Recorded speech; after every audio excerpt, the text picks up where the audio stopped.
শিক্ষার্থীরা, এখন আমি আলোচনা করব সপ্তম শ্রেণীর গণিত বইয়ের অনুশীলনী 4.1 হতে আজকে আমি তোমাদের সামনে আলোচনা করব। অনুশীলনী 4.1 বলছে প্রথম রাশিকে দ্বিতীয় রাশি দ্বারা গুণ। কিভাবে গুণ করতে হবে? বীজগণিত রাশি কিভাবে গুণ করতে হয় আজকে আমি তোমাদের সামনে গুণ নিয়ে আলোচনা করব। অনুশীলনী হলো 4.1। অনুশীলনী 4.1 সপ্তম শ্রেণী গণিত বইয়ের অনুশীলনী 4.1 হতে আজকে আমি তোমাদের সামনে আলোচনা করব। অনুশীলনী হলো প্রথম রাশিকে দ্বিতীয় রাশি দ্বারা গুণ করার জন্য বলা হলো। তাহলে গুণটা কি হলো? প্রথম রাশিকে দ্বিতীয় রাশি, প্রথম 1 নম্বর অঙ্কটা আমি তোমাদের সামনে আলোচনা করি। 1 নম্বর অঙ্কটা হবে, বলছে 3ab তারপরে কমা 4a3। এটা গুণ করতে হবে। এটা আমরা কিভাবে গুণ করব? গুণ করার সিস্টেম হলো, এখন যে অঙ্কটা বলছে এখানে 3 জায়গায় আমরা 3 লিখবো, ab 3ab। এখন আমরা কমার জায়গায় একটা গুণ চিহ্ন দিব। কমার পরিবর্তে আমরা এখানে একটা গুণ চিহ্ন বসাবো। তারপরে তৃতীয় রাশি লিখি 4a3। এখন গুণ করতে গেলে আমাকে কি করতে হবে? গুণ করতে গেলে আমাকে প্রথমত সংখ্যাগুলোকে গুণ করতে হবে। প্রথমত আমরা গুণ করব চিহ্নগুলোকে। প্লাস মাইনাস যে চিহ্নগুলো আছে ওই চিহ্নগুলোকে আমরা প্রথমত গুণ করব। চিহ্নগুলো কি থাকলে কি হবে? যখন প্লাস প্লাস থাকে তখন হবে প্লাস হবে। যখন দুইটা প্লাস থাকবে তখন প্লাস হবে। আর যখন দুইটা মাইনাস হবে তখন মাইনাস হবে। আর যখন দুইটা একটা প্লাস আর একটা মাইনাস হবে তখন হবে মাইনাস। আবার যখন মাইনাস আর প্লাস হয় তখন হবে মাইনাস হবে। আগে চিহ্নগুলোকে আমরা গুণ করব। তাহলে এখানে চিহ্ন গুণ করলে এখানে 3 এর আগে যেহেতু কোনো চিহ্ন নাই তাহলে কি করতে হবে? প্লাস চিহ্ন ধরতে হবে। এখানে প্লাস, এখানে প্লাস, এখানে প্লাস আর প্লাস মানে প্লাস। এখানে প্লাস চিহ্ন সামনে লিখতে হবে না, মাঝখানে যদি প্লাস চিহ্ন অবশ্যই লিখতে হবে, কিন্তু সর্বপ্রথম কোনো প্লাস চিহ্ন লেখা যাবে না। সর্বপ্রথম মাইনাস চিহ্ন অবশ্যই লিখতে হবে। যেহেতু এখানে প্লাস এখানে প্লাস, তাহলে প্লাস চিহ্ন এখানে লেখা যাবে না। তাহলে এখন আমরা 4 এর 3 গুণ করব। গুণ করলে কত হবে? 3 4 12 হবে। তারপরে আমরা চলকগুলো গুণ করব। চলক আমরা দেখব এখানে এ আছে কয়টা? এখানে এ আছে একটা, এখানে আছে এ আছে তিনটা। তাহলে এ কয়টা? 4টা। তাহলে এখানে এ 4টা হলে এর উপরে আমরা পাওয়ার 4 দিব। সবসময় মনে রাখবা, সংখ্যাটা গুণের ক্ষেত্রে সংখ্যাটা পাওয়ার হবে। গুণের ক্ষেত্রে সংখ্যাটা পাওয়ার হবে আর যোগের ক্ষেত্রে সংখ্যাটা চলকের সামনে বসবে। তাহলে এখানে এ আছে এখানে তিনটা, এখানে এ আছে একটা, তাহলে এ হলো 4টা। 4টা 400 করে কোথায় চলে যাবে? পাওয়ারে চলে যাবে। তারপর বি আছে কয়টা? এখানে বি আছে এখানে একটা আছে, কিন্তু দ্বিতীয় রাশিতে কোনো বি নাই। তাহলে এখন আমরা বি এর জায়গায় বি লিখবো। এটা 1 নম্বর অঙ্ক। তারপরে আছে 2 নম্বর অঙ্ক, বলছে 5xy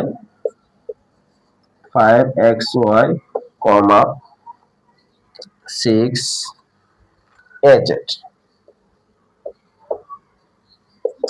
এখন আমরা এটার মধ্যে গুণ করব। প্রথমে আমরা লিখব 5xy, কমা জায়গায় আমরা গুণ চিহ্ন দিব 6az। এখন আমরা প্রথমত গুণের কাজটা করব, চিহ্নের কাজটা করব। চিহ্ন কি? 6 এর আগে 6 এর আগে কোনো চিহ্ন নাই, তাহলে আমরা প্লাস চিহ্ন ধরে নেব। এখানে প্লাস এখানে প্লাস, প্লাসে মানে প্লাস। তাহলে এখানে প্লাস লিখতে হবে না। 6 আর 5 এ গুণ করলে কত? 5 6 30। তারপর বলে x কয়টা আছে? এখানে আমরা সিরিয়াল লিখবো। এখানে এ আছে কয়টা? এ আছে মাত্র একটা আছে। তাহলে এখন আমরা এ একটা লিখি, শুধু এ লিখবো একটা। তারপরে x আছে কয়টা? x একটা আছে, x একটা, y আছে একটা, z আছে একটা। এটা আনসার। তারপরে 3 নাম্বার অঙ্ক বলছে, দেখো 5a² s² comma 3 a x to the power 5y। এখন আমরা এটা কিভাবে গুণ করব? এটা গুণ আমরা এভাবে করব, প্রথমত আমরা চিহ্ন গুণ করি, এটা প্লাস এটা প্লাস, প্লাসে প্লাসে প্লাস, আর 3 আর 5 গুণ করলে হবে 3 5 15।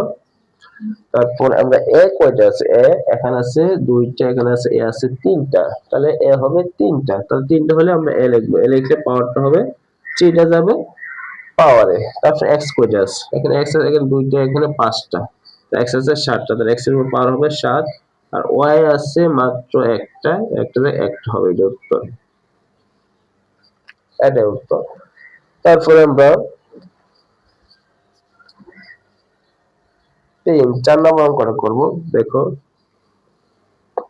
4 নম্বর বলছে 8 a square b comma -2 b square. এখন আমরা যা আছে তাহলে 8 a স্কয়ার b, এই কমা জায়গায় আমরা গুণ চিহ্ন লিখবো, তারপরে আমরা এখন যেহেতু মাইনাস আছে সেজন্য আমরা ব্র্যাকেট দিয়ে লিখবো -2 b স্কয়ার,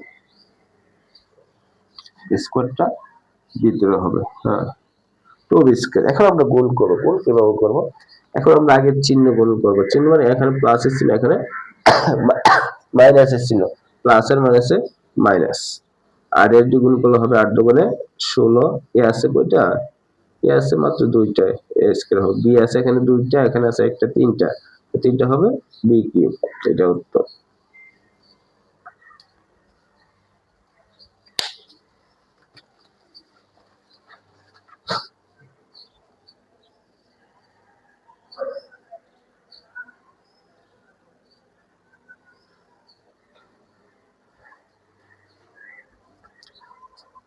পাঁচ নম্বর অঙ্কটি হলো -2 ab s স্কয়ার কমা 10 b cube x y z। এটা আমরা কিভাবে গুণ করব, এটা আমরা সেম ভাবে করব, -2 ab s স্কয়ার কমার পূর্বে আমরা একটা গুণ চিহ্ন লিখব, তারপর এখানে লিখব 10 b cube x y z। এখন আমরা আগে চিহ্নগুলো গুণ করব, চিহ্ন এখানে প্লাস, এখানে মাইনাস, প্লাস মানে হচ্ছে মাইনাস, 10 এর দুই গুণ করলে হবে 10 দুগুণে 20 হবে। এ আছে কয়টা, এ আছে একটা, আমরা একটা লিখবো, বি আছে এখানে আছে একটা, এখানে আছে তিনটা, তাহলে চারটা, তাহলে চারটা হলে বি টু দ্য পাওয়ার 4 হবে। তারপর এক্স আছে কয়টা, এখানে আছে এক্স দুইটা, এখানে এক্স আছে একটা, তিনটা, তাহলে এক্স কিউব। ওয়াই আছে একটা, আমরা ওয়াই একটা লিখবো, যেটা আছে একটা, একটা এটি উত্তর। তারপর আমরা 6 নম্বর অঙ্কটা দেখব। 6 নম্বর বলছে -3 p square q square comma -6 p to the power 5 q to the power 4। এটি হচ্ছে 6 নম্বর অঙ্ক। তাহলে এখানে 6 নম্বর অঙ্ক কিভাবে হবে, তাহলে দেখি আমরা, তাহলে আমরা লিখি এখানে -3 p স্কয়ার q স্কয়ার, এখানে আমরা কমার পূর্বে আমরা একটা গুণ চিহ্ন লিখবো, তারপর এখানে মাইনাস ব্র্যাকেট দিব, তারপর 6 p to the power 5 q to the power 4। এখন আমরা প্রথমত আমি তোমাদেরকে বলছি আগে চিহ্নগুলো গুণ করবা, চিহ্ন এখানে কি, এখানে মাইনাস, এখানে মাইনাস, মাইনাস অনুযায়ী কি হবে, মাইনাস অনুযায়ী প্লাস হবে, 6 এর 3 গুণ করলে 3 6 18। পি আছে কয়টা, এখানে আছে পি দুইটা, এখানে পি পাঁচটা, আর পি হবে 7টা, কিউ আছে এখানে 4টা, এন আছে দুইটা, তাহলে 6টা,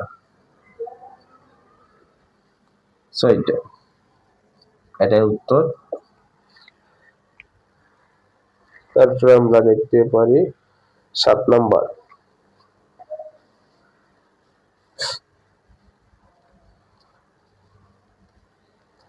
7 নম্বর অঙ্ক।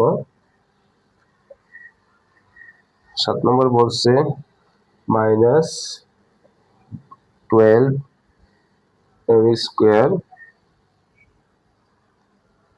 a square s square comma -2m a square S square.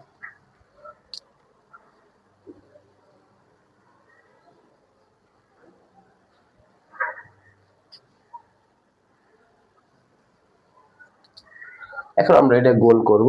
গোলটা আমরা কিভাবে করব দেখো, এখানে মাইনাস এখানে মাইনাস, মাইনাস প্লাস লিখতে হবে না, 12 দিয়ে গুণ করলে হবে 12 দুগুণে 24। এম আছে এখানে দুইটা, এখানে আছে এম একটা, তাহলে তিনটা এম কিউব। এ আছে এখানে দুইটা, এখানে দুইটা, চারটা, তাহলে এটা টু দ্য পাওয়ার 4। এক্স আছে এখানে দুইটা, এখানে দুইটা, তাহলে এক্স চারটা, তাহলে এক্স টু দ্য পাওয়ার 4। এটাই উত্তর। তা এই ছিল আজকে আমার ক্লাস। সামনে আজকে আমি 1 থেকে 7 পর্যন্ত গাণিতিক সমস্যাগুলো সমাধান করলাম, বাকিগুলো পরের ক্লাসে আমি সমাধান করব। আশা করি তোমরা সবাই ভালো থাকবে, আর আমার এই চ্যানেলটাকে তোমরা সবসময় ফলো করবে আর সাবস্ক্রাইব করে নেবে।